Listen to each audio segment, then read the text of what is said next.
Api di Bukit Menoreh. Cerita, Esa Mintarja. Audiobook, novel silat. Bab 64. Wuranta masih berdiam diri. Tetapi terasa detak jantungnya menjadi semakin keras memukul dinding dadanya. Nah, pergilah. Kalau kau masih belum berani bertemu dengan Agung Sedayu, maka tugasmu hanyalah melihat apakah ia masih berada di Jati Anom.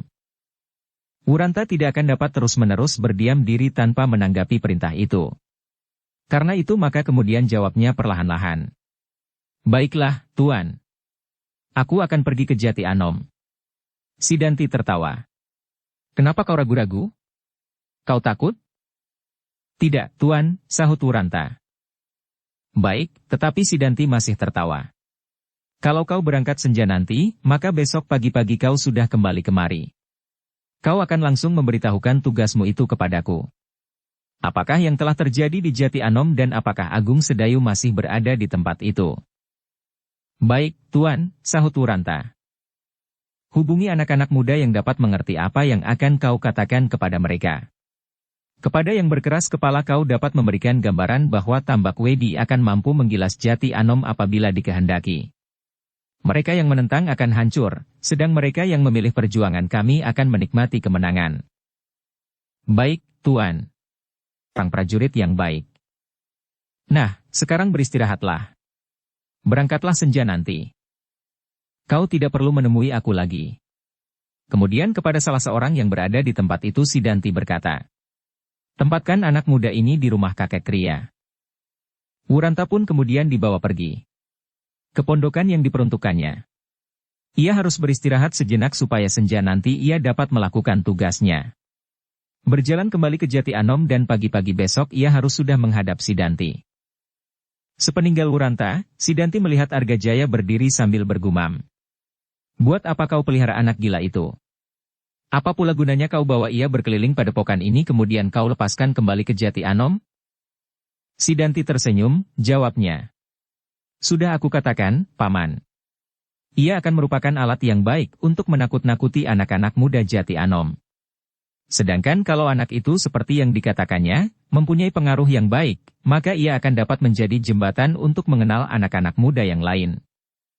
Kau terlalu percaya kepadanya, berkata Sanakeling. Apakah kau yakin bahwa ia tidak akan berkhianat? Sidanti tidak akan sebodoh itu, sahut Sidanti. Aku ingin melihat, apakah ia tidak sekedar alat Agung Sedayu atau untara untuk menjebak dan memasukkan orang-orangnya kemari. Karena itu maka aku minta nanti senja apabila ia pergi, adi alap-alap Jalatunda mengikutinya. Lihatlah, apakah ia berhubungan dengan Agung Sedayu atau tidak. Kalau ia menemui Agung Sedayu, maka anak itu besok akan tergantung di ujung kademangan Jati Anom. Mayatnya akan tergantung-gantung selama seminggu sebelum kita memaksa orang-orang Jati Anom mengambil dan menguburkannya. Sanakeling mengangguk-anggukan kepalanya. Argajaya yang sudah melangkahkan kakinya, tertegun dan berpaling kepada Sidanti. Katanya, kau telah membuang waktu untuk mengurus anak bodoh itu. Tetapi ada juga baiknya kau mengirimkan seseorang untuk melihatnya. Sidanti tidak menjawab. Ketika ia melihat wajah alap-alap Jalatunda, maka dilihatnya anak muda itu tertawa sambil berkata, aku tidak saja ingin menggantungnya di ujung kademangan, bahkan aku ingin menggantung Agung Sedayu itu sendiri. Jangan sombong, desis Sidanti. Kau hanya mengamat-amati anak itu. Kalau ia memasuki rumah Agung Sedayu, cobalah lihat, tetapi hati-hati supaya bukan lehermu yang dijerat oleh Agung Sedayu. Apakah Wuranta menemui Agung Sedayu atau seorang perempuan tua di rumah itu yang diakunya sebagai bibinya? Kalau ia menemui Agung Sedayu, maka semuanya sudah jelas. Kau tidak usah berbuat apa-apa. Tinggalkan saja ia pergi supaya kau tidak mati dibunuh oleh adik untara itu. Besok anak itu akan datang kemari lagi untuk menyerahkan lehernya. Aku sendiri dapat menyelesaikannya, Kakang, berkata alap-alap Jalatunda. Kurang menyenangkan. Kita bersama-sama akan membuat perhitungan dengan anak itu. Tetapi, berkata Sanakeling, apakah rahasia Tambak Wedi dengan demikian sudah diketahui oleh Agung Sedayu? Tak ada yang dapat dikatakan tentang padepokan ini selain kekuatan yang tangguh. Ia tidak melihat suatu kelemahan pun. Aku belum tahu rahasia apa yang sebenarnya disembunyikannya di balik keinginannya untuk melihat sawah-sawah dan sungai di daerah ini. Sanakeling mengangguk-anggukan kepalanya. Kemudian kepada alap-alap Jalatunda ia berpesan. Hati-hatilah kau, supaya bukan kau yang tergantung di ujung Kademangan Jati Anom. Alap-alap Jalatunda tertawa mendengar pesan Sanakeling. Pesan itu terdengar sebagai suatu ucapan senda gurau saja. Hatinya menjadi gembira mendapat suatu pekerjaan yang baginya dapat memberi kesegaran setelah beberapa lama ia duduk saja terkantuk-kantuk di padepokan itu. Kerjanya hanya berjalan hilir mudik, atau memberi beberapa petunjuk kepada para prajurit dan orang-orang baru yang berasal dari daerah sekitar padepokan itu, atau orang-orang yang datang dari berbagai daerah karena pengaruh nama Ki Tambak Wedi atas keluarga mereka atau orang-orang yang mereka hormati.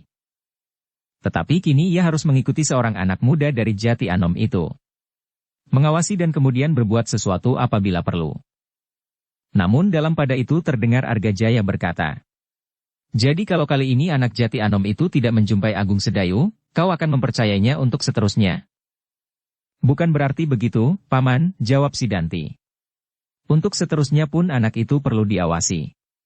Baru setelah terbukti kesetiaannya, maka sedikit demi sedikit ia akan dapat dilepaskan. Tidak banyak gunanya, gumam Argajaya. Anak itu tidak akan banyak memberikan apa-apa kepada kita. Pada saat kau dapat suatu keyakinan bahwa ia dapat dipercaya, maka Untara sudah berada di hadapan hidungmu. Pada saat yang demikian kita memerlukan bantuan anak-anak muda Jati Anom. Setidak-tidaknya mereka tidak membantu pasukan Untara. Tidak menyediakan makan bagi mereka, apalagi memberikan bahan-bahannya. Untara dapat berbuat dengan kekerasan. Itulah yang kita inginkan. Anak-anak muda itu akan merupakan minyak di dalam bumbung bambu. Kalau kita mampu menyalakan, maka meledaklah bumbung itu. Argajaya tidak menjawab. Kemudian ia meneruskan langkahnya keluar dari dalam bilik itu. Meskipun demikian ia bergumam. Kalau tekadmu telah bulat untuk melawan Pajang, sebaiknya kau mengambil orang-orangmu dari Menoreh. Sidanti tidak menjawab, karena Argajaya pun tidak berhenti. Sejenak kemudian orang itu telah hilang di balik pintu. Sanakeling dan alap-alap Jalatunda pun kemudian meninggalkan bilik itu pula. Sekali lagi Sidanti berpesan kepada alap-alap muda itu. Jaga, jangan sampai ia mengetahui bahwa kau mengikutinya supaya ia berbuat seperti yang dikehendakinya. Apakah ia berangkat senja nanti sebelum malam? Kau takut dilihatnya? Sang prajurit yang baik. Alap-alap Jalatunda mengerutkan keningnya, kemudian jawabnya. Sebelum gelap adalah sangat sulit untuk mengikutinya tanpa diketahuinya. Usahakan agar ia berangkat setelah matahari turun di bawah cakrawala. Alap-alap Jalatunda tidak menjawab. Tetapi ia berjalan terus meninggalkan ruangan itu di belakang Sanakeling. Ketika mereka sampai ke halaman, Sanakeling masih mencoba memperingatkan alap-alap Jalatunda. Hati-hatilah kau, alap-alap kecil. Alap-alap Jalatunda mempercepat langkahnya. Desisnya. Apa sulitnya pekerjaan itu? Kalau anak itu berbuat yang aneh-aneh aku tidak perlu menunggu besok. Malam nanti anak itu akan aku gantung di ujung Kademangan Jati Anom. Jangan membuat perkara. Turuti saja kata-kata Sidanti, anak gila itu. Dengan demikian kita tidak akan banyak menemui kesulitan di sini. Mau apa saja dia terhadapku? Aku tidak takut terhadap murid Tambak Wedi itu. Kau memang terlampau sombong. Kau masih belum dapat menyamainya meskipun kau berlatih seorang diri hampir setiap malam. Kau sangka Sidanti itu tidak berbuat sesuatu untuk mempertinggi ilmunya? Tidak, sahut alap-alap Jalatunda. Ia hanya menunggui bilik gadis itu saja siang dan malam. Tetapi ia pengecut. Ia tidak berani masuk. Sanakeling berpaling memandangi wajah alap-alap Jalatunda. Kemudian katanya, jangan hiraukan gadis itu. Tetapi jangan pula berbuat sesuatu yang merugikan kedudukan kita di sini. Sementara kita harus menerima saja keadaan ini. Kalau anak Jati Anom itu benar-benar menemui Agung Sedayu, katakan saja hal itu kepada Sidanti, jangan kau lakukan sendiri hukuman atasnya. Alap-alap Jalatunda tidak menjawab. Beristirahatlah, berkata Sanakeling. Kau malam nanti akan berjalan sepanjang malam. Baiklah, jawab alap-alap itu, yang kemudian berjalan ke pondoknya yang didiaminya dengan beberapa orang anak buahnya. Senja itu alap-alap Jalatunda telah menyiapkan diri mondar-mandir di jalan kecil di tengah-tengah padepokan itu. Pedang di lambungnya berkali-kali dirabanya, seakan-akan tangannya sudah terlampau gatal untuk mempergunakan. Dengan gelisah ia mengawasi regol halaman rumah tempat Wuranta beristirahat. Kalau-kalau anak jati Anom itu berangkat menunaikan perintah Sidanti. Tetapi akhirnya ia tidak sabar lagi.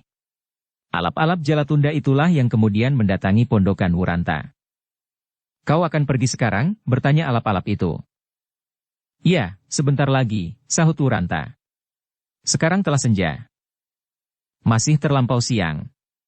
Sebaiknya kau berangkat sesudah gelap." "Kenapa?" "Tak seorang pun melihatmu kecuali para penjaga. Mungkin ada orang-orang yang sengaja memata-matai padepokan ini. Mereka akan melihatmu dan mungkin kau akan mendapat bahaya di perjalanan."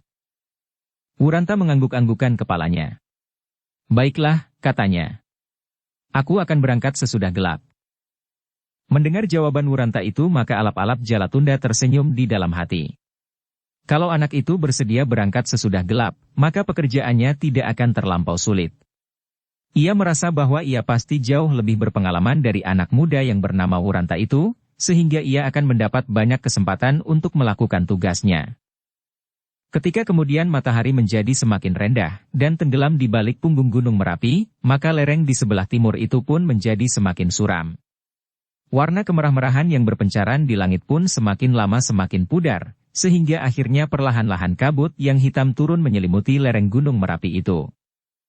Ketika seseorang menyalakan pelita di dalam bilik itu, maka berkata alap-alap Jalatunda, "Hari telah mulai gelap. Apakah kau sudah siap untuk berangkat?" "Aku sudah siap sejak tadi," sahut Wuranta. Alap-alap Jalatunda mengerutkan keningnya, tetapi kemudian dipaksakannya bibirnya tersenyum. "Baik. Marilah aku antar kau sampai ke perbatasan. Aku berani berjalan sendiri. Baiknya kau berangkat sesudah gelap." Sekali lagi alap-alap Jalatunda mengerutkan keningnya. Tetapi sekali lagi pula ia memaksa bibirnya untuk tersenyum. "Kau memang berani. Tetapi supaya tidak menimbulkan salah paham dengan para penjaga yang belum mengenalmu dengan baik." Wuranta mengangguk-anggukan kepalanya. Alasan itu memang masuk di akalnya. Karena itu maka jawabnya, "Terima kasih." "Apakah kau juga memerlukan senjata?" bertanya alap-alap Jalatunda.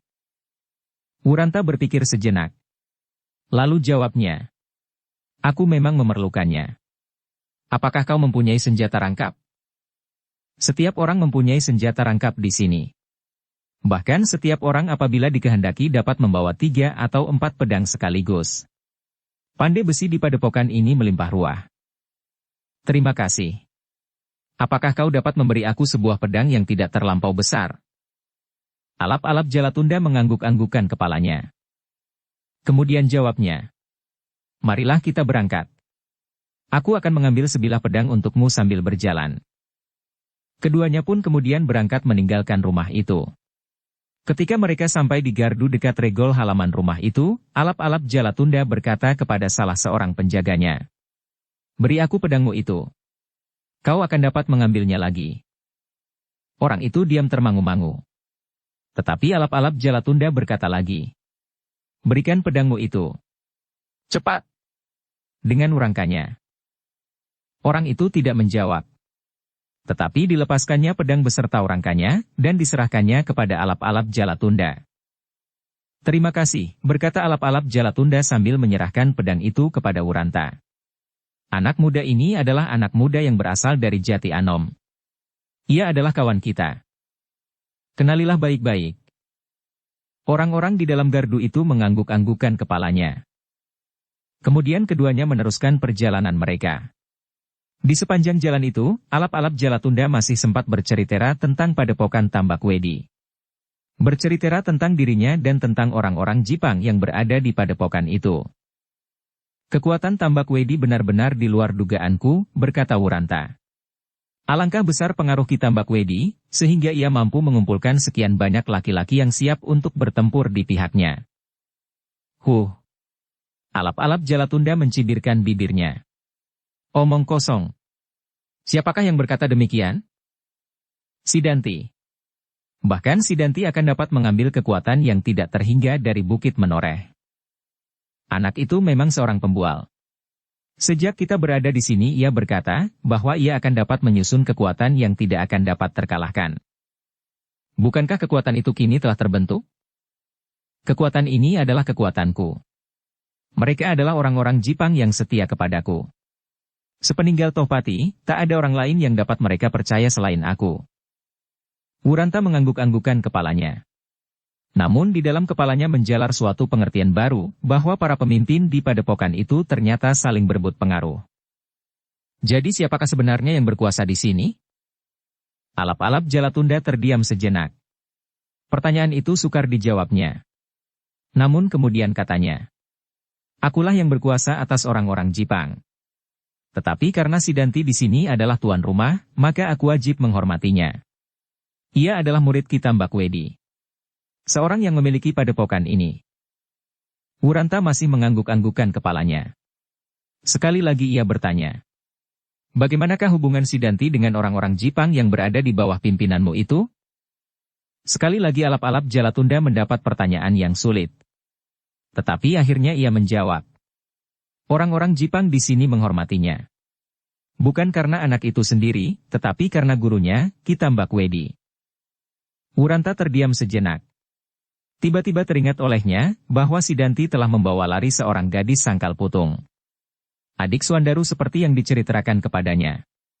Karena itu maka tiba-tiba timbullah keinginannya untuk bertanya. Apakah Sidanti telah beristri? Alap-alap Jalatunda mengerutkan keningnya. Belum, jawabnya. Ia adalah laki-laki pengecut. Ia menyimpan seorang gadis di padepokan ini. Tetapi ia tidak berani mendekatinya. Kalau gadis itu dibiarkannya saja, maka ia akan menyesal. Akulah nanti yang akan mendapatkannya. Alap-alap itu kemudian tertawa terbahak-bahak, sehingga beberapa orang yang sedang berjaga-jaga di tepi jalan menjadi terkejut karenanya. Namun tiba-tiba ia berhenti tertawa dan berkata, "Heh, sampai kemana aku mengantarmu?" Wuranta tertegun mendengar pertanyaan itu sehingga keduanya tiba-tiba saja berhenti. Sejenak Wuranta memandangi wajah alap-alap Jalatunda, dan sejenak kemudian ia berkata, "Terserahlah kepadamu. Tetapi agaknya kau sudah berjalan terlampau jauh." Alap-alap Jalatunda mengerutkan keningnya. Katanya, "Kita sudah berjalan sampai beberapa puluh langkah dari regol padepokan. Tetapi kau masih belum lepas dari lingkaran pengawasan orang-orangku. Marilah, aku antar kau beberapa puluh langkah lagi sampai penjagaan yang terakhir. Aku kira kau sudah mengantarku cukup jauh. Biarlah. Marilah." Kembali mereka berjalan bersama-sama. Dan kembali alap-alap Jalatunda mulai membual. Bercerita tentang dirinya dan tentang orang-orang Jipang di padepokan itu. "Heh, apakah yang sedang kita bicarakan tadi?" bertanya alap-alap Jalatunda itu. "Seorang gadis," sahut Wuranta. "Ya, seorang gadis cantik. Sidanti mengambilnya dari Sangkal Putung." "Apakah gadis itu bakal istrinya?" Sekali lagi alap-alap Jalatunda itu tertawa terbahak-bahak. Jawabnya, "Dicurinya gadis itu di tengah jalan. Gadis itu adalah anak Demang Sangkal Putung." "Tetapi bukankah maksud Sidanti mengambil gadis itu menjadi istrinya?" "Dari mana kau tahu?" aku bertanya. Alap-alap Jalatunda menarik nafas dalam-dalam. Kemudian jawabnya, "Mungkin. Tetapi mungkin pula tidak. Melihat sikapnya yang cukup hati-hati, aku kira memang gadis itu akan diperistrikannya. Kalau tidak, maka Sekar Mirah pasti sudah menjadi korbannya. Tetapi Sidanti itu pun nanti akan tinggal menggigit jari." "Kenapa?" "Gadis itu cantik sekali. Kau kira aku seorang laki-laki yang buta akan kecantikan seorang gadis? Tetapi bukankah gadis itu seakan-akan milik Sidanti?" "Omong kosong. Gadis itu adalah barang curian. Aku akan dapat mencurinya, meskipun bukan membawanya lari." Dada Wuranta menjadi berdebar-debar. Gadis itu pasti adik Suandaru. Ia menjadi bertambah cemas karenanya. Seorang gadis di dalam lingkungan laki-laki sekasar alap-alap Jalatunda, Sanakeling dan Sidanti pasti akan sangat berbahaya, seperti seekor ayam yang berada di dalam sarang musang. Tetapi bukankah dengan demikian akan dapat timbul pertentangan yang semakin tajam di antara mereka? Meskipun demikian, meskipun pertentangan itu akan dapat menguntungkan Pajang, namun umpan yang diberikan ternyata terlampau mahal.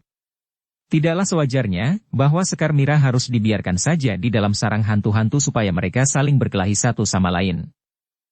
Wuranta itu tiba-tiba terkejut ketika alap-alap Jalatunda bertanya. Heh, apa yang kau renungkan? Apakah kau ingin gadis itu juga? Aku belum pernah melihatnya. Sehari aku berada di padepokanmu, tetapi aku tidak bertemu dengan seorang gadis cantik. Yang aku lihat hanyalah perempuan-perempuan yang garang seperti kalian. Suara tertawa alap-alap Jalatunda terdengar lagi memenuhi ereng-ereng Gunung Merapi. Dua orang pengawas yang duduk di atas sebuah batu sebesar punggung gajah, mengawasinya dalam kegelapan malam sambil bersungut. Suara itu adalah suara alap-alap Jalatunda. Ya, agaknya ia mendapat sesuatu, sahut yang lain. Mereka terdiam ketika alap-alap Jalatunda itu kemudian berjalan di sisi batu tempat mereka duduk. Heh, siapa di sini? Aku, Ki Lurah, sahut pengawas itu. Buka matamu baik-baik. Anak muda yang bernama Wuranta ini adalah kawan kita di sini. Kalau nanti ia kembali dari Jati Anom, maka ia tidak boleh diganggu. Beritahu semua kawan-kawanmu yang bertugas malam ini. Ingat, namanya Wuranta. Baik, Ki Lurah. Kedua anak muda itu meneruskan perjalanannya. Kini Wuranta justru berusaha menahan alap-alap Jalatunda untuk tetap berjalan bersamanya. Apakah gadis itu disembunyikan? Bertanya Wuranta. Kenapa? Aku ingin melihatnya. Aku ingin menilai, apakah kau benar-benar mengerti kecantikan seorang gadis. Besok kau akan melihatnya apabila kau masih hidup. Apakah aku nanti malam akan mati? Alap-alap Jalatunda itu tersenyum. Kemudian katanya. Nah, pergilah. Aku sudah cukup jauh mengantarmu. Kau sudah melampaui pengawasan terakhir. Hati-hatilah di jalan. Lakukan pekerjaanmu baik-baik. Kalau aku berhasil, apakah aku akan mendapat hadiah gadis yang cantik itu? Apa artinya kau buat gadis itu? Gadis itu akan menjadi milikku. Kau harus menyisihkan Sidanti. Sidanti tidak banyak berarti bagiku, sahut alap-alap Jalatunda, namun kemudian ia berkata. Sekarang pergilah. Besok pagi kau harus sudah menghadap Sidanti. Kenapa tidak menghadap kau saja? Bukankah pengaruhmu atas orang-orang Jipang jauh lebih besar daripada Sidanti? Padepokan ini adalah padepokannya. Dan gadis itu? Wuranta sengaja membakar hati alap-alap muda itu, meskipun hatinya masih saja diselubungi oleh kecemasan. Mudah-mudahan segala sesuatunya tidak terjadi seperti yang dikatakan oleh alap-alap muda yang buas itu. Alap-alap Jalatunda tidak segera menjawab. Pertanyaan itu telah mendebarkan jantungnya. Tetapi di dalam hatinya ia sibuk menilai diri. Apakah ilmu Sidanti masih juga jauh berada di atas kepandaiannya? Selama ini ia telah mencoba menempa diri sendiri dengan bekal ilmu yang telah dimilikinya. Diperasnya segenap kemampuan yang ada padanya untuk mencoba meningkatkan ilmunya. Dengan tekun ia memperbesar kekuatannya dengan berbagai macam alat-alat yang dapat diketemukan, pasir, batu dan pepohonan. Hampir setiap hari, apabila ia pergi mandi ke sungai, ia selalu melatih jari-jarinya hampir seperempat hari dengan pasir tepian. Kemudian latihan itu diulanginya di malam hari. Dicobanya pula untuk meningkatkan kelincahan kakinya dengan meloncat-loncat dari batu ke batu. Kemudian berlari di tebing-tebing sungai yang curam. Meloncat terjun, kemudian kembali berlari mendaki lereng-lereng yang terjal. Alap-alap Jalatunda berharap bahwa ilmunya akan menjadi semakin sempurna, sehingga apabila sekali lagi ia bertemu dengan Agung Sedayu, maka ia tidak akan menjadi malu. Tetapi sasaran itu ternyata tidak saja ditujukan kepada Agung Sedayu. Kini, setelah ia melihat seorang gadis yang cantik itu, tiba-tiba ia mulai menilai dirinya kembali. Namun kini ia mencoba memperbandingkan dirinya dengan Sidanti. Kedua anak muda itu, Wuranta dan alap-alap Jalatunda, untuk sejenak saling berdiam diri. Yang terdengar hanyalah desir kaki mereka menyentuh kerikil yang tersebar di sepanjang jalan. Sekali-sekali di kejauhan terdengar bunyi burung hantu yang seakan-akan sedang meratap. Wuranta menunggu jawaban alap-alap itu. Tetapi ternyata alap-alap Jalatunda masih saja berdiam diri. Tiba-tiba sekali lagi alap-alap Jalatunda berkata, "Heh, sampai kemana aku mengantarmu?" Wuranta berpaling. Dipandangi wajah alap-alap Jalatunda. Namun di dalam kegelapan malam, ia tidak mendapatkan suatu kesan apapun. Meskipun demikian, dada Wuranta berdesir melihat ketajaman mata anak muda itu. "Sudahlah. Aku akan berjalan sendiri. Mungkin langkahku akan lebih cepat. Besok pagi-pagi aku mengharap akan dapat melihat gadis yang kau katakan.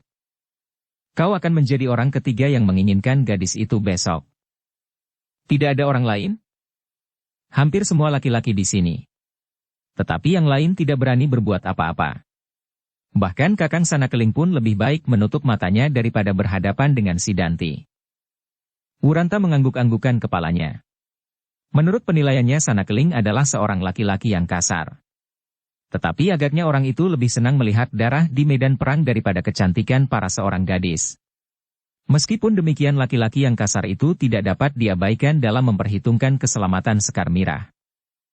Tetapi kali ini Wuranta belum tahu di manakah Sekar Mirah itu disimpan. Alap-alap Jalatunda pun kemudian berhenti, melepaskan Wuranta berjalan sendiri. Ketika anak muda itu melangkahkan kakinya, alap-alap itu berkata, "Hati-hatilah. Kau akan melampaui hutan-hutan, meskipun tidak terlampau lebat, 1-2 sungai yang curam, dan tegal melanding yang justru lebih lebat dari hutan. Mungkin kau akan bertemu dengan harimau, tetapi lebih celaka lagi kalau kau bertemu dengan gerombolan anjing-anjing liar yang ganas. Tentu. Aku akan sangat berhati-hati. Tetapi aku tidak takut menghadapi binatang-binatang itu, karena aku cukup pandai memanjat." Alap-alap Jalatunda tertawa.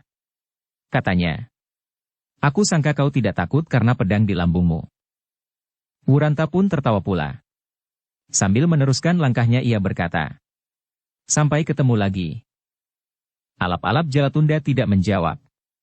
Ditatapnya punggung Wuranta sampai anak muda itu lenyap ditelan oleh kelamnya malam.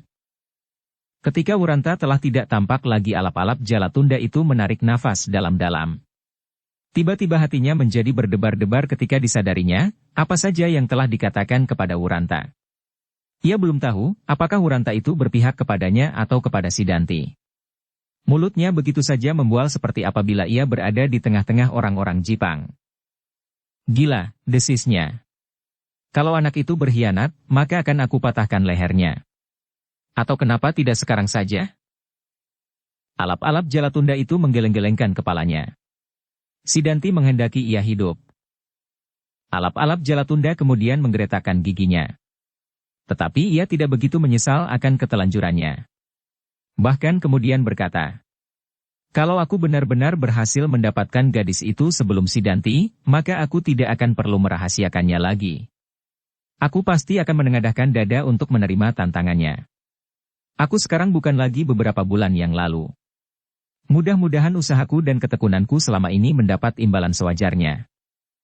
Alap-alap Jalatunda itu pun kemudian melangkahkan kakinya lagi. Sambil meraba-raba hulu pedangnya ia berkata, "Aku harus mengikutinya. Mudah-mudahan ia benar-benar menemui Agung Sedayu. Besok anak itu pasti akan digantung di ujung Kademangan Jati Anom." Dengan demikian maka alap-alap Jalatunda itu pun mempercepat langkahnya. Ia harus tidak kehilangan Wuranta.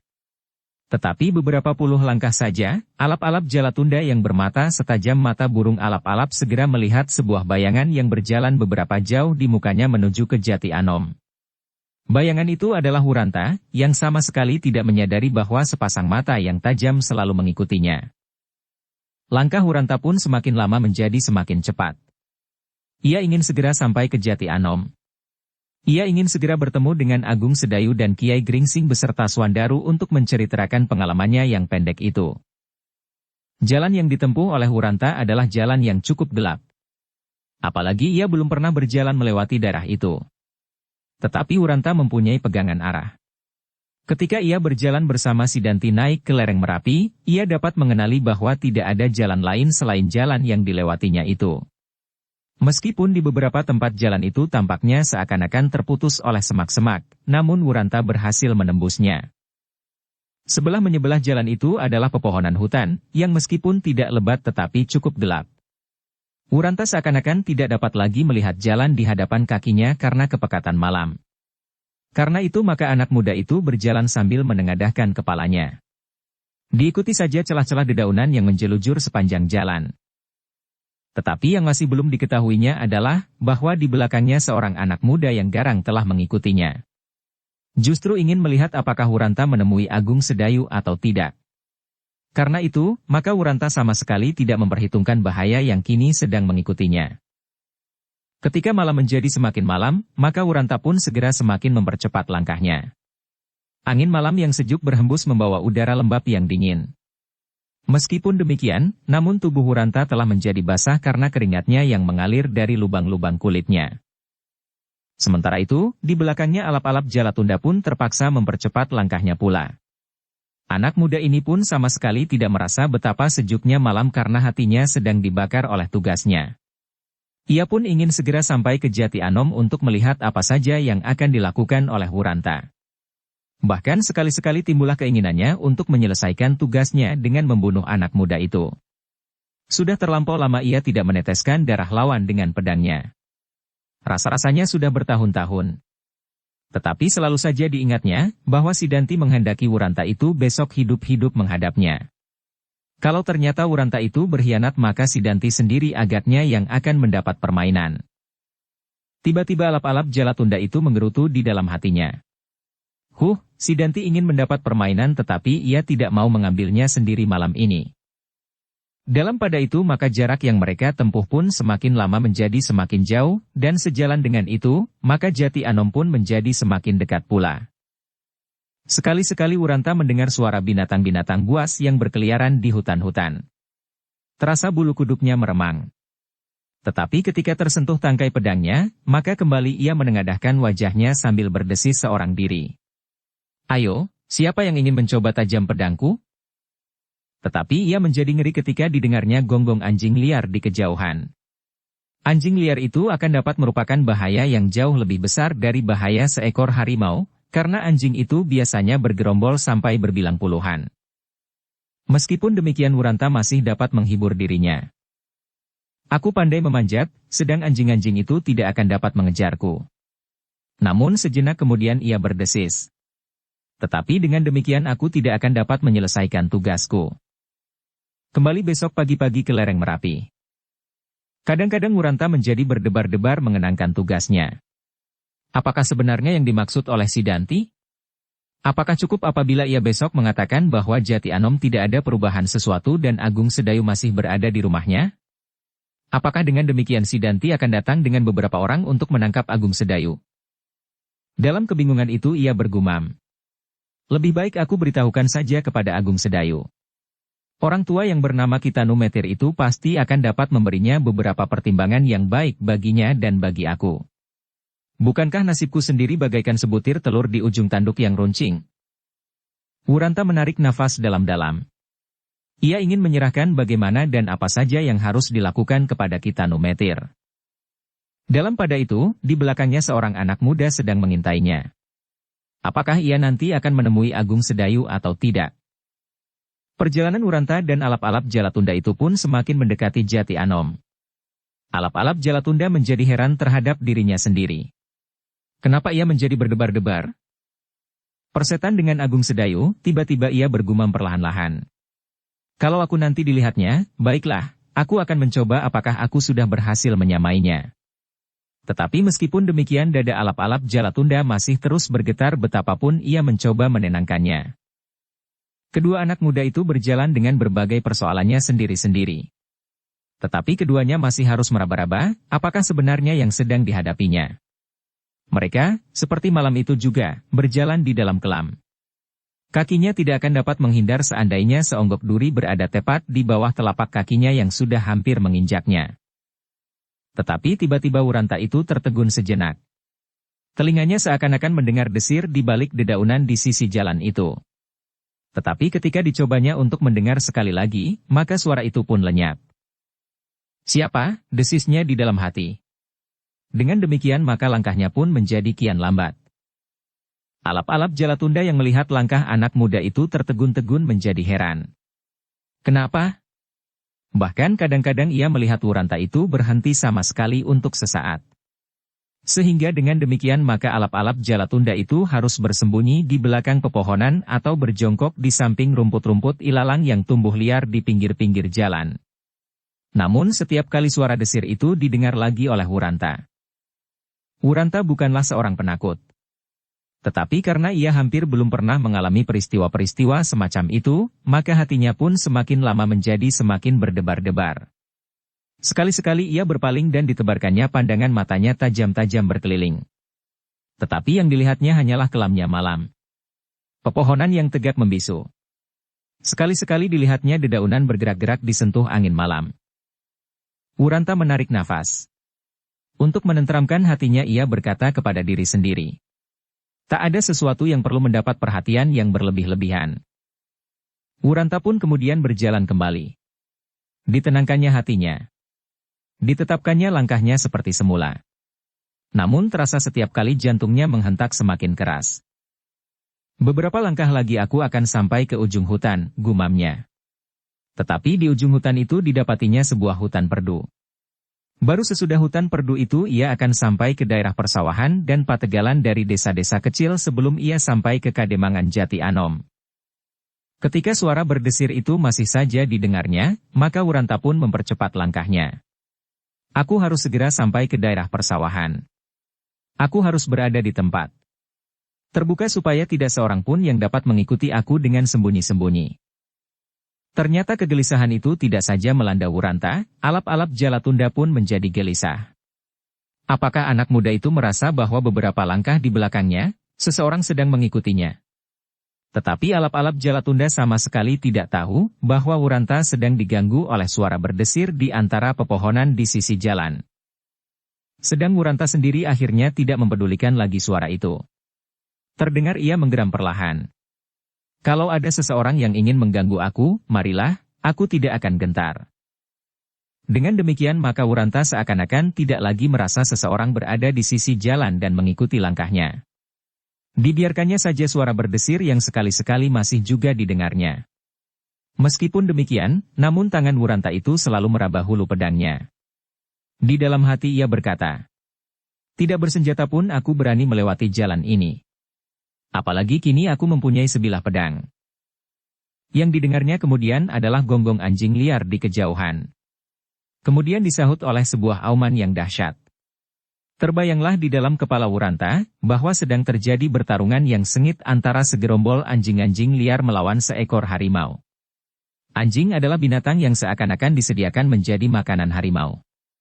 Tetapi kalau anjing-anjing itu sedang lapar, maka suatu ketika terjadi harimau menjadi makanan anjing-anjing liar itu.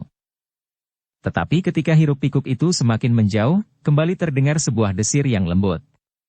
Kini semakin dekat di pinggir jalan, bahkan seolah-olah desir itu adalah desir kakinya sendiri yang menyentuh daun-daun perdu. Namun yang dilihatnya tidak lebih dari batang-batang kayu dan dedaunan. Kegelisahan Wuranta semakin lama menjadi semakin kuat melanda hatinya.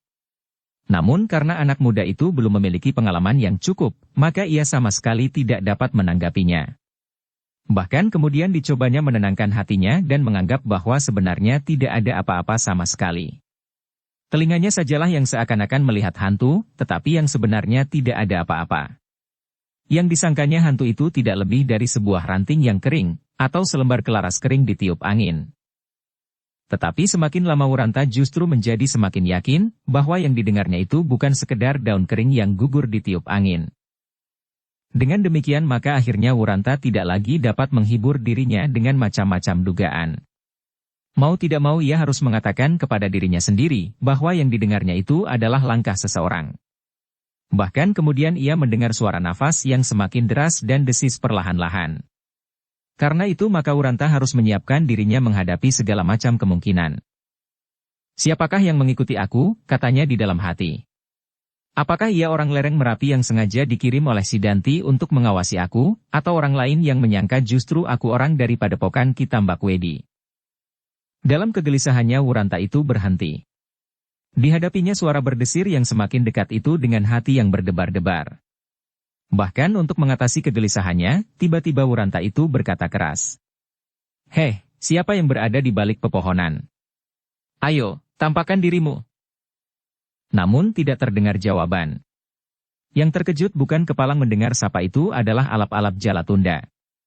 Ketika ia melihat Wuranta berhenti, alap-alap Jalatunda segera berdiri di belakang sebatang pohon yang cukup besar melindungi tubuhnya. Apakah Wuranta telah melihat aku? Sekali lagi ia mendengar Wuranta berkata, "Ayo, keluarlah dari persembunyianmu." Masih tak ada jawaban. Sedang kegelisahan alap-alap Jalatunda pun menjadi semakin meningkat. Dalam kegelapan malam ia melihat bayangan Wuranta berdiri tegak seperti patung. Tetapi ia tidak melihat Wuranta itu melangkah kembali ke arahnya. Apakah yang dilihat anak itu? Desis alap-alap Jalatunda di dalam hatinya. Tetapi berbeda dengan Wuranta, alap-alap muda itu telah menyimpan banyak sekali pengalaman di dalam dirinya. Ia menganggap bahwa Wuranta sedang diganggu oleh firasatnya. Mungkin Wuranta itu merasa sesuatu yang tidak pada tempatnya dan sekedar menganggap bahwa seseorang sedang mengikutinya. Tetapi alap-alap Jalatunda tidak yakin bahwa sebenarnya anak itu telah melihatnya. Karena itu maka alap-alap Jalatunda masih saja bersembunyi di balik sebatang pohon. Di dalam malam yang gelap tidak sulit baginya untuk berusaha supaya Wuranta tidak dapat melihatnya meskipun seandainya Wuranta itu berpaling ke arahnya. Dari sisi pohon tempatnya berlindung, alap-alap Jalatunda berusaha melihat bayangan anak muda Jati Anom yang tampaknya menjadi sangat gelisah. Apakah anak itu dicekik hantu? Gumam alap-alap Jalatunda perlahan-lahan. Tetapi ia mendengar Wuranta berteriak lagi. "Ayo, siapakah yang bersembunyi?" Desis alap-alap Jalatunda. Penakut itu hampir menjadi gila. Tetapi kemudian tumbuh pertanyaan di dalam hatinya. Apakah ia telah melihat aku, dan akulah yang dipanggilnya? Hati alap-alap yang buas itu berdesir. Bahkan terdengar giginya gemeretak. Sekali lagi ia bergumam di dalam hatinya. "Setan, jangan terlampau sombong. Kalau kau menantang alap-alap Jalatunda maka lehermu benar-benar akan aku patahkan." Kalau saja alap-alap Jalatunda itu tidak selalu mengingat pesan Sidanti untuk membiarkan Wuranta itu hidup, maka ia pasti sudah menyergapnya, membunuhnya dan melemparkan mayatnya ke dalam parit. Sidanti ingin setan kecil itu hidup sampai besok, katanya pula di dalam hatinya. Tetapi kalau ia menyerangku, apa boleh buat? Aku harus membunuhnya, dan membawa kepalanya kembali ke padepokan. Tetapi aku tidak akan mendahuluinya. Aku akan menunggu di sini sampai anak itu datang untuk membunuh dirinya. Namun tiba-tiba alap-alap itu terkejut. Ia melihat Wuranta meloncat surut dan mencabut pedangnya. Dengan tegangnya anak muda Jati Anom itu siap menghadapi segala kemungkinan dengan pedang yang datar setinggi dada. Desa alap-alap Jalatunda. Anak itu benar-benar telah menjadi gila karena ketakutan. Tetapi melihat gerak tangannya ia memang memiliki sedikit kecakapan bermain pedang. Namun belum selesai alap-alap Jalatunda berdesah kepada diri sendiri, ia kini benar-benar terkejut ketika ia melihat dengan tiba-tiba sebuah bayangan lain yang melontar dari dalam gerumbul di sisi jalan langsung menyerang Wuranta. Alap-alap muda itu menggeram. Ternyata Wuranta tidak sedang gila. Tetapi orang yang menyerangnya itulah yang gila. Tetapi siapa orang itu? Dan apakah maksudnya menyerang Wuranta? Alap-alap Jalatunda itu pun menjadi tegang pula. Dengan tajam ia mencoba melihat apa yang seterusnya terjadi. Dan yang terjadi adalah sebuah perkelahian yang sengit. Ternyata orang yang menyerangnya itu memiliki kemampuan yang cukup baik seperti Wuranta yang ternyata mampu pula mempertahankan diri. Dalam gelap malam alap-alap Jalatunda melihat dua bayangan hitam yang melontar berputaran. Serang menyerang dengan serunya. Alap-alap Jalatunda itu menarik nafas untuk mencoba melepaskan ketegangannya, dan kemudian berkata di dalam hatinya. Ternyata Wuranta itu pandai juga bermain pedang, meskipun ayunan tangannya masih juga seperti orang membelah kayu. Tetapi perkelahian itu sendiri telah membingungkan alap-alap Jalatunda. Bagaimana ia harus bersikap menghadapi pertempuran itu? Kalau kemudian Wuranta dapat memenangkan perkelahian itu, maka rencananya sama sekali tidak berubah. Ia hanya mengikuti saja anak itu meneruskan perjalanannya ke Jati Anom. Tetapi bagaimana kalau Wuranta itu terdesak? Setan. Alap-alap itu menggeram. Siapakah yang berani mengganggu perjalanan ini? Orang itu pasti tidak tahu bahwa di sini ada alap-alap Jalatunda. Tiba-tiba kening alap-alap itu menjadi berkerut-merut. Tumbuhlah pertanyaan di dalam hatinya. Apakah orang itu Agung Sedayu? Menurut pendengaran alap-alap Jalatunda dari Sidanti, bahwa Wuranta pagi tadi sedang dikejar-kejar oleh Agung Sedayu ketika dijumpainya. Tetapi Sidanti meragukan kebenaran peristiwa itu. Bahkan Sidanti meragukan sikap Agung Sedayu sendiri yang meninggalkannya berlari. Tetapi kalau hal itu benar terjadi karena Wuranta ingin mencuri milik Agung Sedayu, maka adalah suatu kemungkinan bahwa Agung Sedayu mendendamnya. Tetapi alap-alap Jalatunda tidak melihatnya dengan jelas. Dari jarak itu, apalagi di malam yang gelap, alap-alap Jalatunda tidak mudah untuk mencoba mengenali unsur-unsur gerak dari lawan Wuranta itu. Apakah aku akan mendekatinya?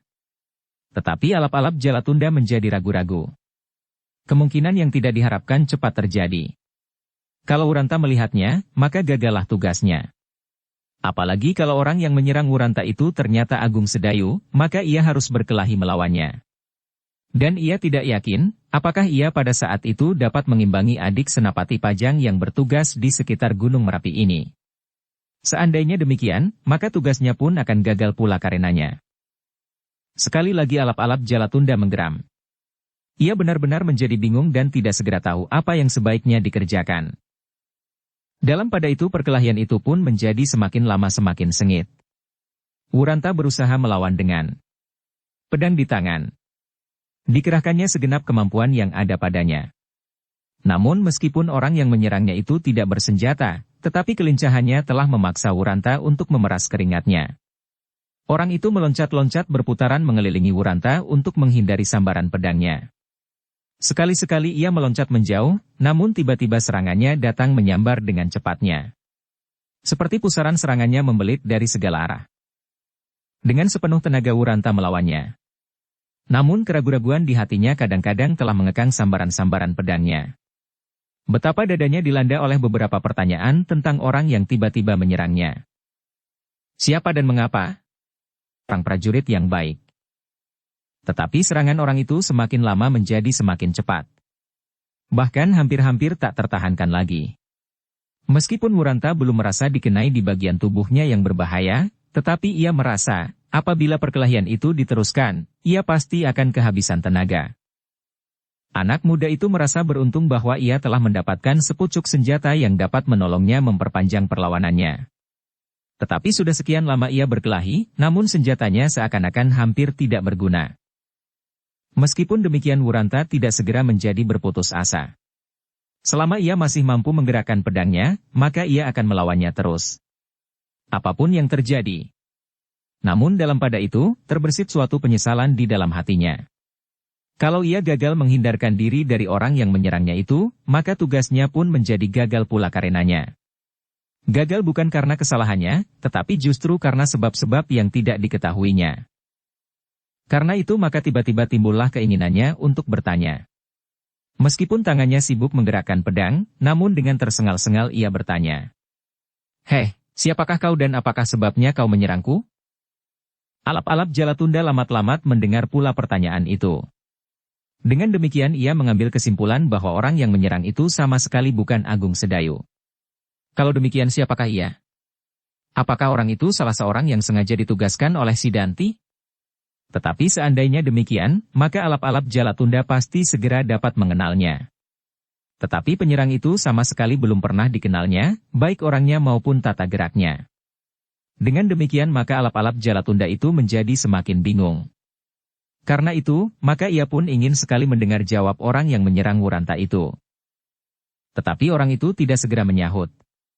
Mereka masih saja berkelahi dengan serunya. Bahkan kemudian titik perkelahian itu sudah berkisar ke sana kemari. Sekali lagi Wuranta yang sudah mulai kelelahan itu bertanya. Siapakah kau, dan apakah sebabnya kau menyerang aku? Sejenak masih belum terdengar jawaban. Dengan berdebar-debar Wuranta menunggu, bahkan alap-alap Jalatunda pun menjadi berdebar-debar pula. Tetapi sejenak kemudian Wuranta itu pun terkejut bukan main. Hampir saja ia meloncat surut ketika ia mendengar lawannya itu berbisik. Jangan terlampau keras. Suaramu didengar oleh orang lain. Kini Wurantalah yang terdiam. Ketika perlawanannya menjadi kendor karena keheranan yang menghinggapi perasaannya, terdengar lawannya berkata. Lawanlah terus. Sepasang mata alap-alap sedang mengintaimu. Siapa kau? Wuranta tidak tahan lagi, sehingga sekali lagi ia bertanya keras-keras. Jangan terlampau keras, jawab suara itu pula. Wuranta menjadi semakin heran. Tetapi jawaban itu benar-benar mempengaruhinya, sehingga tanpa sesadarnya ia berbisik. Siapa kau? Wuranta mendengar orang itu tertawa perlahan sekali. Meskipun demikian serangannya sama sekali tidak berkurang. Sesaat kemudian didengarnya orang itu menjawab. Jangan lengah supaya pedangmu tidak terlempar jatuh. Orang itu terdiam sejenak. Lalu terdengar suaranya kembali. Kenapa kau berjalan ke Jati Anom malam ini? Siapa kau? Bertanya Wuranta kemudian. Apakah kau tidak dapat mengenali aku? Siapa? Kembali ia mendengar suara tertawa. Aneh, meskipun kau pandai juga bermain pedang, tetapi ingatanmu ternyata kurang baik. Kau baru saja melihatku pagi tadi bersama Agung Sedayu. Hei! Wuranta menjadi semakin heran. Tetapi ketika ia meloncat surut, serangan orang tua itu menjadi semakin garang. Sekali lagi ia mendengar peringatan. Berkelahilah terus. Seseorang mengikutimu. Siapa? Wuranta berhenti bertanya lalu katanya. Maksudku siapa kau? Tanu Metir, jawab suara itu pendek. Hei, sekali lagi Wuranta menjadi heran. Ia mengenal dukun itu. Tetapi ia tidak menyangka bahwa orang tua itu mampu bergerak sedemikian lincahnya. Meskipun ia telah menduga bahwa Kitanu Metir memiliki beberapa kelebihan, tetapi bukan kelebihan jasmaniah. Namun ternyata bahwa orang tua itu mampu berkelahi melampaui anak-anak muda yang pernah dilihatnya. Apakah benar kau dukun tua yang datang bersama Agung Sedayu? Kenapa aku berbohong? Bukankah kau masih dapat mengenali aku, setidak-tidaknya suaraku? Wuranta terdiam. Tetapi ia berkelahi terus seperti permintaan lawannya yang mengaku bernama Kitanu Metir. Ya. Aku mengenalmu. Nah, ketahuilah bahwa seseorang mengikutimu, alap-alap Jalatunda. Hei! Jangan terlampau keras. Kenapa ia mengikuti aku? Aku tidak tahu. Tetapi apakah maksudmu datang kembali ke Jati Anom malam ini? Apakah hal itu tidak menimbulkan kecurigaan mereka? Bahkan alap-alap Jalatunda telah mengikutimu sampai di sini? Wuranta masih berkelahi terus. Perlahan-lahan ia menjawab. Aku harus pergi ke Jati Anom atas perintah Sidanti. Aku harus melihat apa yang terjadi di Kademangan itu dan apakah Agung Sedayu masih ada di Jati Anom? Kitanu Metir terdiam sesaat. Sekali ia meloncat ke samping namun kemudian kakinya berputar hampir menyentuh lambung Wuranta. Wuranta mengumpat di dalam hati. Orang tua itu benar-benar di luar dugaannya. Apalagi serangannya seakan-akan bersungguh-sungguh sehingga apabila Wuranta lengah sesaat, maka tubuhnya pasti akan dikenai oleh serangan Kitanu Metir itu. Tetapi justru Wuranta mengetahui bahwa lawannya adalah Kitanu Metir, maka tendangannya pun menjadi ragu-ragu. Pedangnya tidak terayun-ayun dengan garangnya. Bahkan setiap kali ia menahan ayunan senjatanya itu. Jangan ragu-ragu, berkata Kitanu Metir. Kalau kau ragu-ragu, maka mata alap-alap yang tajam itu pasti akan mengetahuinya. Di manakan ia sekarang? Tidak terlampau jauh. Karena itu jangan terlalu keras. Kita bisa berkisar ke tempat yang lebih lapang supaya ia tidak dapat mendekat. Demikian perkelahian itu berkisar ke tempat yang agak lapang. Kesempatan alap-alap Jalatunda untuk mendekati perkelahian itu menjadi semakin kecil. Karena itu, maka di kejauhan alap-alap Jalatunda hanya dapat mengumpat di dalam hatinya yang semakin kisruh. Sekali-sekali ia melihat Wuranta terdesak. Dalam keadaan yang demikian ia benar-benar menjadi bingung. Apakah ia akan membantunya atau tidak? Tetapi lawan Wuranta itu sudah jelas bukan Agung Sedayu dan bukan pula orang yang dikirim Sidanti. Sekali-sekali alap-alap Jalatunda itu menggertakkan giginya. Ingin ia meloncat dan ikut serta berkelahi di pihak manapun. Tetapi tugasnya telah mencegahnya berbuat demikian. Ia hanya dapat menilai dengan tegang kedua orang yang sedang berkelahi itu. Tetapi Wuranta itu terdesak, desisnya. Mereka berkisar semakin jauh. Lalu gumamnya. Bagaimanakah kalau Wuranta itu terbunuh? Apakah aku akan membiarkannya? Sidanti pasti menyangka bahwa aku yang membunuhnya. Tetapi kalau aku membantunya, maka tugasku pun akan gagal sama sekali. Dalam kebingungan itu alap-alap Jalatunda berdiri saja seperti patung. Sekali-sekali dirabanya hulu pedangnya namun kemudian tangannya itu terkulai dengan lemahnya, tergantung di sisi tubuhnya yang bersandar sebatang pohon tempatnya berlindung. Sementara itu Wuranta masih juga berkelahi melawan Kitanumetir. Perlahan-lahan Wuranta mendengar Kitanumetir berkata, "Kau ternyata sedang dalam pengawasan. Mungkin Sidanti ingin membuktikan, apakah kau bukan sekedar seorang yang memancing kepercayaan seperti yang sebenarnya kau lakukan. Karena itu berhati-hatilah." Ternyata lereng Merapi itu pun berisi orang yang berotak terang meskipun kadang-kadang licik. "Jadi apa yang harus aku lakukan?" bertanya Wuranta, "Pulanglah ke rumahmu. Aku, Agung Sedayu, dan Swandaru berada di sana. Tetapi jangan terlampau cepat. Berilah kami kesempatan masuk ke rumah itu." "Apakah Agung Sedayu sudah mengenal keluargamu sehingga ia dapat masuk dengan aman?" "Aku kira sudah. Yang ada di rumah hanyalah orang-orang tua. Tak ada orang lain lagi. Dan mereka pasti mengenalnya. Mungkin mereka lupa, tetapi mereka akan segera ingat kembali apabila Agung Sedayu menyebut dirinya." "Baik. Kami akan ke sana. Kami akan menemuimu di rumahmu sehingga tidak menimbulkan kecurigaan bagi orang yang mengikutinya." "Terima kasih atas peringatan itu Kiai. Kalau aku tidak mengetahui bahwa seseorang mengikuti aku, maka besok mungkin aku sudah digantung di pinggir jurang. Suatu peringatan bagimu. Hati-hatilah untuk seterusnya." "Baik, Kiai. Sekarang bertempurlah sesungguhnya. Aku akan menghindar dan meninggalkan perkelahian ini. Ingat, jangan terlampau cepat, supaya aku mendapat waktu masuk lebih dahulu ke rumahmu bersama Agung Sedayu." "Baik, Kiai. Mulailah." Wuranta pun segera memutar pedangnya lebih cepat. Tetapi tenaganya telah benar-benar hampir habis. Ia harus mengerahkan sisa-sisa tenaga yang ada padanya untuk dapat bergerak lebih cepat. Alap-alap Jalatunda yang melihat perkelahian itu dari kejauhan menjadi semakin cemas.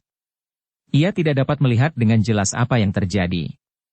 Ketika perkelahian itu berkisar ke tempat yang agak lapang, maka bayangan keduanya menjadi tidak jelas.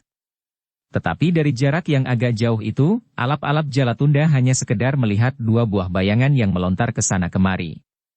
Sekali-sekali tampak sekilas sinar gemerlapnya pedang Wuranta memantulkan cahaya bintang gemintang di langit. Tetapi setelah itu maka kedua bayangan itu pun seakan-akan menjadi lebur tak terpisahkan. Setiap kali alap-alap Jalatunda merasa bahwa Wuranta terdesak, hatinya menjadi berdebar-debar. Ia berdiri pada keadaan yang sulit. Tetapi ia melihat suatu perubahan pada perkelahian itu. Ia melihat salah seorang daripadanya terdorong beberapa langkah surut bahkan kemudian berguling beberapa kali untuk menghindari lawannya. Dalam pada itu, lawannya berusaha mengejarnya terus. Sebuah pedang terjulur lurus-lurus ke depan sedang lawannya terus-menerus menghindarinya. Alap-alap Jalatunda menarik napas dalam-dalam. Desahnya, ternyata Wuranta berhasil mengatasi kesulitan. Agaknya anak itu cakap juga bermain pedang. Pertempuran itu memang hampir sampai pada akhirnya. Wuranta dengan sisa-sisa tenaganya ingin menunjukkan bahwa ia benar-benar sempat memenangkan perkelahian itu, dan Kitanumetir pun mampu pula bermain dengan baiknya. Kali ini ia berperan sebagai seorang yang sedang didesak oleh lawannya. Sebagai seorang yang mencoba mengerahkan sisa-sisa kekuatannya untuk menyelamatkan diri dari sambaran pedang. Melihat saat-saat terakhir dari perkelahian itu alap-alap Jalatunda menahan nafasnya. Setiap kali Wuranta mendesak lawannya, alap-alap Jalatunda itu mengepalkan tinjunya. Seolah-olah ia ingin meloncat dan membantu menerkam lawan Wuranta itu. Tetapi hanya giginya sajalah yang terdengar gemeretak. Alap-alap Jalatunda itu bersorak di dalam hatinya ketika melihat lawan Wuranta itu meloncat surut beberapa langkah, kemudian dengan tergesa-gesa membalikkan tubuhnya dan berlari meninggalkan anak muda Jati Anom itu. "Jangan lari!" Alap-alap Jalatunda mendengar lamat-lamat suara Wuranta. "Jangan sombong," jawab orang yang lari itu. "Aku belum kalah. Tunggu dan kita teruskan perkelahian ini. Belum waktunya." "Pengecut! Kau pembual yang besar kepala. Siapakah kau bertanya Wuranta yang terdengar hanyalah suara tertawa. Lawan Wuranta itu tertawa dalam nada yang tinggi. Demikian tajamnya nada suara itu sehingga dada alap-alap Jalatunda serasa tertusuk beribu jarum. Apalagi Wuranta, kali ini ia benar-benar menderita di dalam dadanya, bukan sekedar sebuah permainan. Untunglah bahwa suara tertawa itu tidak terlampau lama. Suara tertawa yang aneh itu segera berhenti. Wuranta tidak mampu lagi berlari mengejar lawannya itu. Kini ia berdiri bersandar sebatang pohon di pinggir jalan. Tenaganya benar-benar terkuras habis, apalagi isi dadanya serasa hancur tersayat-sayat oleh suara tertawa yang bernada tinggi dan tajam itu. Desahnya. Siapakah sebenarnya orang yang bernama Kitanumetir itu? Tanpa tenaganya ia dapat membunuh aku hanya dengan nada suaranya. Di tempat lain alap-alap Jalatunda pun berdiri pula bersandar sebatang pohon sambil menahan dadanya dengan telapak tangannya. Gila, geramnya. Tetapi ia tidak sepayah Wuranta. Tenaganya masih cukup kuat untuk menahan dirinya meskipun suara tertawa itu benar-benar seperti meremas ulu hati. Hampir aku tidak percaya bahwa orang yang memiliki kekuatan seperti orang itu dapat dikalahkan oleh Wuranta. Suara tertawanya seakan-akan mampu merontokkan tulang-tulang iga. Aneh. Mungkin ia mempunyai kekuatan batin yang tinggi, tetapi kekuatan jasmaniahnya yang sangat kurang. Tetapi kenapa ia tidak berusaha mengalahkannya lawannya itu dengan kelebihannya itu? Orang itu bagi alap-alap Jalatunda telah menimbulkan pertanyaan yang sulit untuk dijawabnya.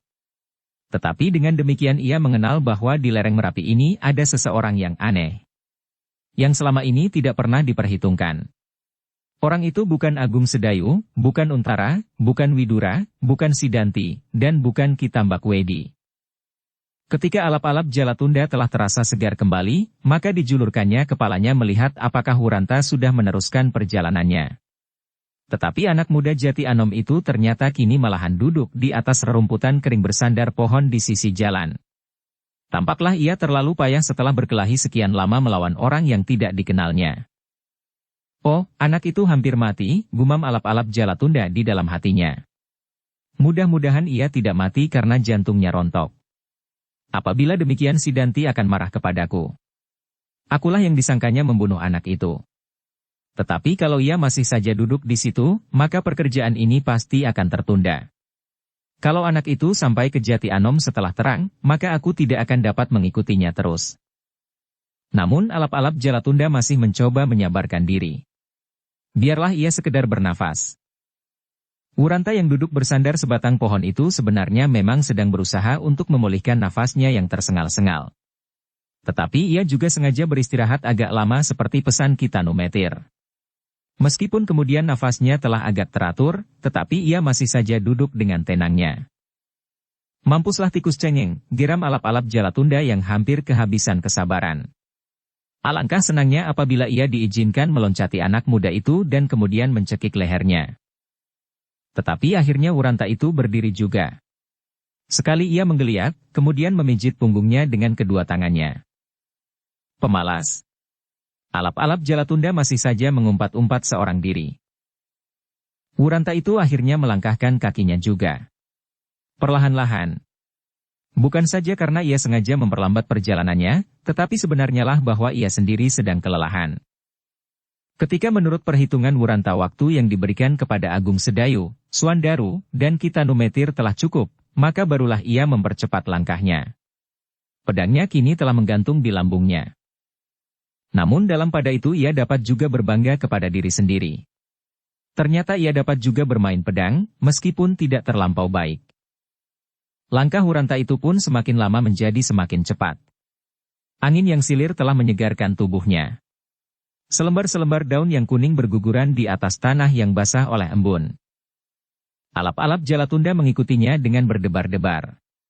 Semakin dekat dengan Jati Anom hatinya menjadi semakin tegang. Alap-alap Jalatunda sendiri tidak berusaha menyadari apakah sebabnya maka ia diganggu oleh kecemasan. Kalau sekali-sekali timbul gambaran Agung Sedayu di dalam benaknya, maka cepat-cepat ia menggeram. Persetan dengan anak itu. Bahkan aku ingin berjumpa langsung dengan Agung Sedayu supaya aku sempat membunuhnya dalam perang tanding sebagai laki-laki. Tetapi alap-alap Jalatunda tidak meyakini angan-angan itu. Agung Sedayu yang dibencinya itu masih merupakan seorang yang disegani. Tetapi suatu kali dendamku akan aku lepaskan. Alap-alap Jalatunda menggeram lagi. Perjalanan itu pun semakin lama menjadi semakin dekat. Jati Anom kini telah berada di hadapan hidung mereka. Kini alap-alap Jalatunda tidak lagi dapat lengah barang sekejap. Ia tidak boleh kehilangan Wuranta. Pekerjaan untuk mengikutinya bukanlah pekerjaan yang mudah. Tetapi alap-alap Jalatunda itu cukup berpengalaman, sehingga ia tidak banyak menemui kesulitan. Apalagi Wuranta sendiri dengan sengaja membiarkan dirinya diawasi. Karena itulah pekerjaan alap-alap Jalatunda itu menjadi terasa lebih mudah. Alap-alap Jalatunda menjadi berdebar-debar ketika Wuranta berjalan dengan perlahan-lahan langsung menuju ke rumah Agung Sedayu. Bahkan mulai timbullah kecurigaannya, bahwa anak itu bukanlah anak yang dapat dipercaya. Kalau demikian maka prasangka Sidanti atasnya benar-benar beralasan. "Oh, umurmu tidak lebih sampai besok," berkata alap-alap Jalatunda itu di dalam hatinya. Meskipun demikian ia tidak mau melepaskannya. Dengan hati-hati ia mengikuti anak itu sampai ke depan regol rumah Agung Sedayu. "Bukankah rumah itu rumah Agung Sedayu?" berkata alap-alap Jalatunda di dalam hatinya. Alap-alap itu pernah satu kali memasuki rumah itu bersama dengan Sidanti sebelumnya. Di muka regol, alap-alap Jalatunda melihat Wuranta itu berhenti. Ketika Wuranta itu kemudian dengan hati-hati menjengukkan kepalanya di regol halaman, maka ia mulai menjadi ragu-ragu. Kalau anak itu sengaja dikirim oleh Agung Sedayu, ia pasti tidak akan ragu-ragu lagi masuk ke dalam halaman, desisnya kepada diri sendiri. Tetapi Wuranta itu tidak segera langsung masuk ke dalam halaman. Karena itu maka keinginannya untuk melihat apa yang akan dilakukan oleh Wuranta itu menjadi semakin besar. Kini ia tidak dapat memastikan apakah Wuranta itu termasuk orangnya Agung Sedayu seperti yang disangka oleh Sidanti. Ketika Wuranta masuk, maka alap-alap Jalatunda segera mendesak maju. Ia tidak mau kehilangan anak muda Jati Anom itu. Dengan hati-hati pula diikutinya saja kemana anak muda itu pergi. Dengan berdebar-debar alap-alap Jalatunda melihat Wuranta pergi ke belakang. Dengan penuh perhatian dilihatnya Wuranta pergi ke sebuah bilik di bagian belakang rumah Agung Sedayu. Alap-alap Jalatunda itu berhenti dan segera bersembunyi di balik rumpun pisang ketika ia melihat Wuranta pun berhenti. Anak muda itu segera melepas ikat kepalanya dan dengan ikat kepala itu ia menutup wajahnya. Dilepasnya pula bajunya dan diikatkannya di lambungnya. "Apakah yang akan dilakukannya?" bertanya alap-alap Jalatunda kepada diri sendiri. Tingkah laku Wuranta itu benar-benar menimbulkan keheranan di hatinya. Alap-alap Jalatunda itu berkisar semakin dekat ketika ia melihat Wuranta perlahan-lahan mengetuk pintu bilik belakang rumah itu. "Siapa?" terdengar seorang perempuan bertanya. "Aku Bibi." "Siapa?" "Aku." Perlahan-lahan terdengar amben bambu bergerit, disusul oleh langkah seorang perempuan mendekati pintu. Sejenak kemudian pintu itu pun bergerit terbuka. Alangkah terkejutnya perempuan itu ketika tiba-tiba ia melihat ujung pedang tepat mengarah ke dadanya.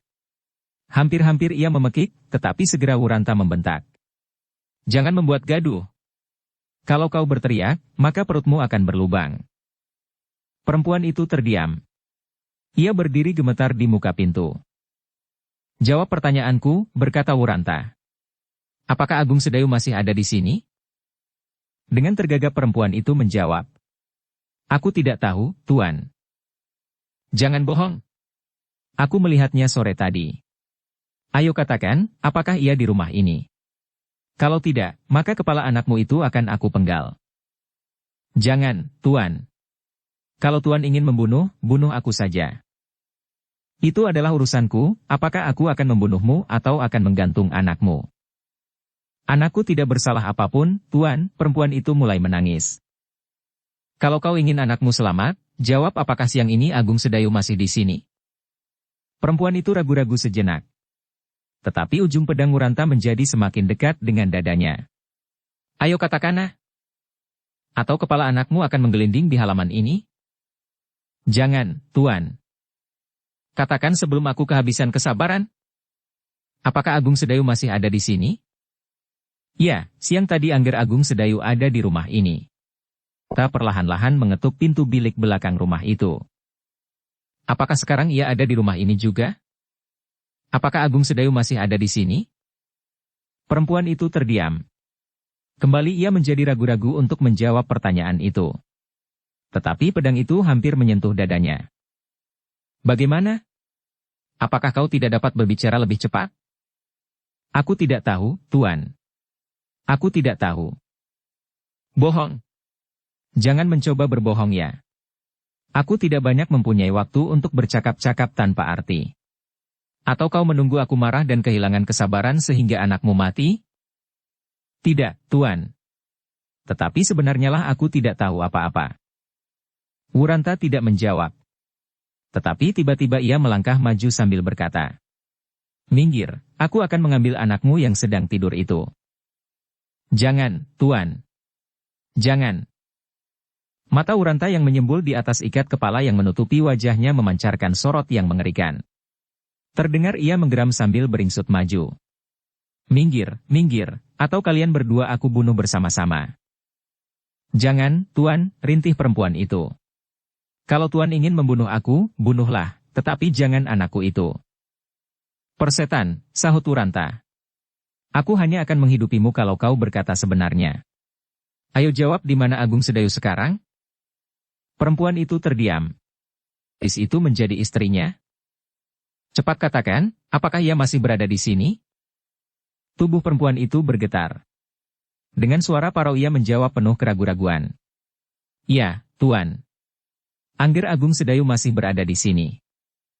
Wuranta menarik nafas dalam-dalam. "Bagus," katanya. "Ternyata kau menjawab sebenarnya. Di mana ia sekarang? Apakah ia berada di dalam rumah, atau bersembunyi di atas kandang?" "Angger Agung Sedayu baru pergi, Tuan." "Cukup," potong Wuranta. Ia tidak mau mendengar perempuan itu menjelaskan kemana Agung Sedayu pergi atau bahkan mengatakan dengan siapa ia pergi. "Keteranganmu sudah cukup. Aku hanya ingin tahu apakah Agung Sedayu masih berada di Jati Anom." Ternyata anak itu benar-benar anak yang sombong.